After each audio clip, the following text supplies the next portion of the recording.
Hi friends, എല്ലാവർക്കും പുതിയൊരു വീഡിയോയിലേക്ക് സ്വാഗതം. ഇന്നത്തെ നമ്മുടെ റെസിപ്പി എന്ന് പറയുന്നത് വെണ്ടയ്ക്ക തീയലാണ്. ഒരു നാടൻ റെസിപ്പിയാണ്. അതിനായിട്ട് ഞാനിവിടെ വെണ്ടയ്ക്കയൊക്കെ എടുത്തു വെച്ചിട്ടുണ്ട്. ഇളം വെണ്ടയ്ക്ക വേണം എടുക്കാനായിട്ട്, അല്ലെങ്കിൽ അധികം മൂക്കാത്തത്. ഒരു തക്കാളി എടുത്തിട്ടുണ്ട്, ഒരു സവാള എടുത്തിട്ടുണ്ട്. പിന്നെ നമുക്കിതിന് വേണ്ടത് തേങ്ങയാണ്.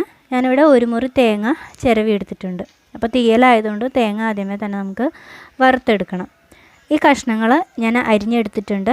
കഷ്ണങ്ങൾ ഈ ഒരു സൈസിലാണ് അരിഞ്ഞിട്ടുള്ളത്. വെണ്ടയ്ക്കെല്ലാം ഈ നീളത്തിൽ വേണം അരിഞ്ഞെടുക്കാനായിട്ട്. തക്കാളിയും അരിഞ്ഞിട്ടുണ്ട്.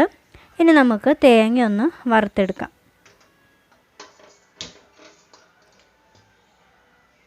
അപ്പോൾ ചീനച്ചട്ടി ചൂടായി വരുമ്പോൾ നമുക്ക് ഈ തേങ്ങയൊന്ന് ഇട്ട് കൊടുക്കണം. അപ്പോൾ തീയലായതുകൊണ്ട് തേങ്ങ നന്നായിട്ട് മൂത്ത് വരണം. അപ്പോൾ ചെറിയ തീയിലിട്ടിട്ട് വേണം തേങ്ങ വറുത്തെടുക്കാനായിട്ട്. ആദ്യമേ തന്നെ ഇത് നന്നായിട്ടൊന്ന് വറുത്ത് ഇതിലെ വെള്ളമയമൊക്കെ ഒന്ന് മാറണം. അതിനുശേഷം മാത്രമേ വെളിച്ചെണ്ണ ഒഴിച്ചു കൊടുക്കാവൂ, അല്ലെങ്കിൽ ഒരുപാട് വെളിച്ചെണ്ണ വേണ്ടി വരും. അപ്പോൾ തേങ്ങ ഇങ്ങനെ അടുക്കി പിടിക്കാതെ നന്നായിട്ട് ഇളക്കിക്കൊണ്ട് തന്നെ വറുത്തെടുക്കണം. അപ്പോൾ തേങ്ങയുടെ നിറമൊക്കെ ലേശം മാറി വന്നിട്ടുണ്ട്. ഇനി നമുക്ക് ഇതിലേക്ക് കുറച്ച് വെളിച്ചെണ്ണ ഒഴിച്ചു കൊടുക്കാം. ഇനി ഇത് നന്നായിട്ട് വീണ്ടും ഇളക്കി കൊടുത്ത് തന്നെ വറുത്തെടുക്കണം. ഈ സമയത്ത് വെളിച്ചെണ്ണ ചേർത്ത് കൊടുക്കുക വെച്ചാൽ കുറച്ച് വെളിച്ചെണ്ണ മതി. അല്ല നമ്മൾ ആദ്യമേ തന്നെ വെളിച്ചെണ്ണ ഒഴിച്ച് കൊടുത്ത് വറുക്കുകയാണെന്നുണ്ടെങ്കിൽ ഒരുപാട് വെളിച്ചെണ്ണ വേണ്ടി വരും. അപ്പോൾ ഇതാ തേങ്ങയുടെ നിറമൊക്കെ മാറി വന്നിട്ടുണ്ട്.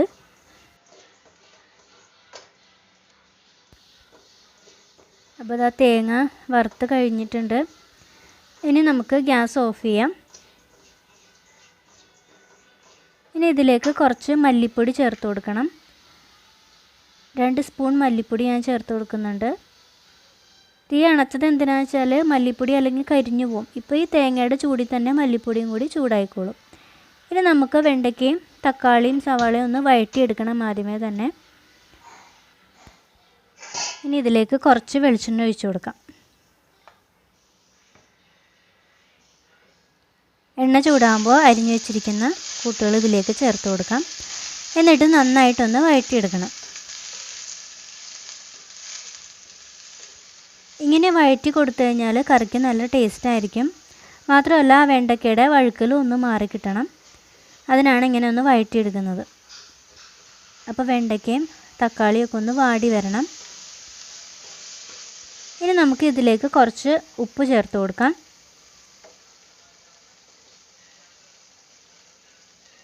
അപ്പോൾ ആവശ്യത്തിന് ഉപ്പ് ചേർത്ത് കൊടുക്കുക. എന്നിട്ട് വീണ്ടും ഒന്ന് ഇളക്കി യോജിപ്പിക്കാം.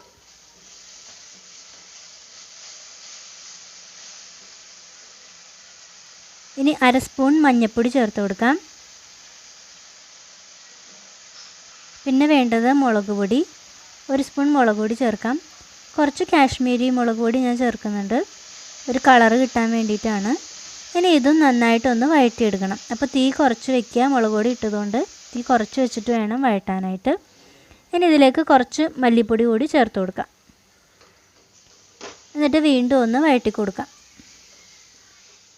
നന്നായിട്ട് ഇളക്കി കൊടുക്കുക, അടുക്കി പിടിക്കാതെ ഇളക്കി കൊടുക്കുക. ഇനി ഇതിലേക്ക് കുറച്ച് വെള്ളം ഒഴിച്ചിട്ട് നമുക്കൊന്ന് വേവിച്ചെടുക്കണം. ഇപ്പോൾ ഇതൊന്ന് വാടി വന്നിട്ടല്ലേ ഉള്ളൂ, അപ്പോൾ ഇതൊന്ന് വേവിച്ചെടുക്കണം. അതിനായിട്ട് കുറച്ച് വെള്ളം ഒഴിക്കാം. എന്നിട്ടൊന്ന് എല്ലാം ഒന്ന് ഇളക്കി യോജിപ്പിച്ചതിന് ശേഷം അടച്ചു വെച്ച് വേവിക്കാം.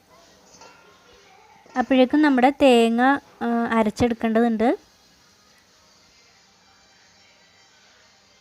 അപ്പോൾ ഇതാ നമ്മുടെ വെണ്ടയ്ക്കയൊക്കെ തിളച്ച് തുടങ്ങി, ഏതാണ്ട് വെന്തിട്ടുണ്ട്. അതുപോലെ തന്നെ ഞാൻ തേങ്ങ അരച്ചെടുത്തിട്ടുമുണ്ട്. ഇനി ആ അരപ്പ് ഇതിലേക്ക് ചേർത്ത് കൊടുക്കണം. നന്നായിട്ട് അരച്ചെടുത്തിട്ടുണ്ട്. ഈ അരപ്പ് ഇതിലേക്ക് ചേർത്ത് കൊടുക്കാം.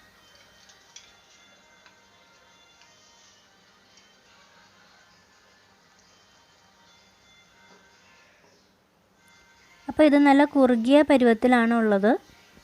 അപ്പോൾ ഇത്തിരി കൂടി വെള്ളം ഇതിലേക്ക് ഒഴിച്ചു കൊടുക്കാം. ഞാൻ കുറച്ചും കൂടി വെള്ളം ഒഴിച്ചിട്ടുണ്ട്. നിങ്ങൾ ആവശ്യത്തിന് വെള്ളം ഒഴിക്കുക. എന്നിട്ട് ഒന്നും കൂടി ഇത് വേവിച്ചെടുക്കാം. വേവിക്കേണ്ട ആവശ്യമില്ല, ചെറുതായിട്ടൊന്ന് തിളച്ചാൽ മതി. അപ്പോൾ ഞാനിത് അടച്ചു വയ്ക്കുകയാണ്.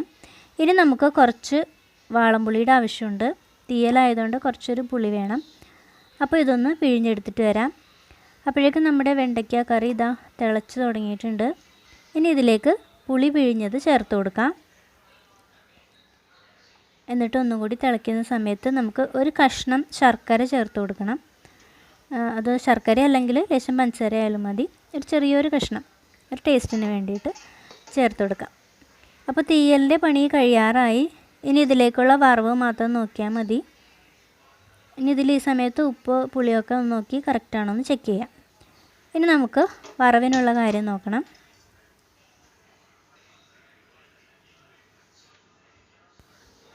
അപ്പോൾ ഇതാ എണ്ണ ഒഴിച്ച് കൊടുക്കുക. ഇനി എണ്ണ ചൂടായി വരുമ്പോൾ കുറച്ച് കടുകിടാം. ഇനി ഇതിലേക്ക് ഒരു 3-4 വറ്റൽമുളക് കൂടി ചേർത്ത് കൊടുക്കണം. അപ്പോൾ ഇത്രയേ ഉള്ളൂ നമ്മുടെ വറവിൻ്റെ പണി. നമ്മുടെ തീയലും റെഡിയായി കഴിഞ്ഞു. ഈ വറവൊന്ന് ചേർക്കേ വേണ്ടൂ. അപ്പോൾ ഞാൻ ഇതിനു മുമ്പ് ഇട്ടിട്ടുള്ള റെസിപ്പികളൊന്നും നിങ്ങൾ കണ്ടിട്ടില്ലെങ്കിൽ മറക്കാതെ അതെല്ലാം പോയി ഒന്ന് കാണുക. അതുപോലെ തന്നെ എൻ്റെ ചാനൽ ഒന്ന് സബ്സ്ക്രൈബ് ചെയ്യുക. നിങ്ങൾക്ക് ഈ റെസിപ്പികൾ ഇഷ്ടമായെങ്കിൽ നിങ്ങളിതെല്ലാം വീട്ടിലുണ്ടാക്കി നോക്കുക. മാത്രമല്ല നിങ്ങളുടെ കൂട്ടുകാർക്ക് ഇത് ഷെയർ ചെയ്ത് കൂടി ചെയ്യുക.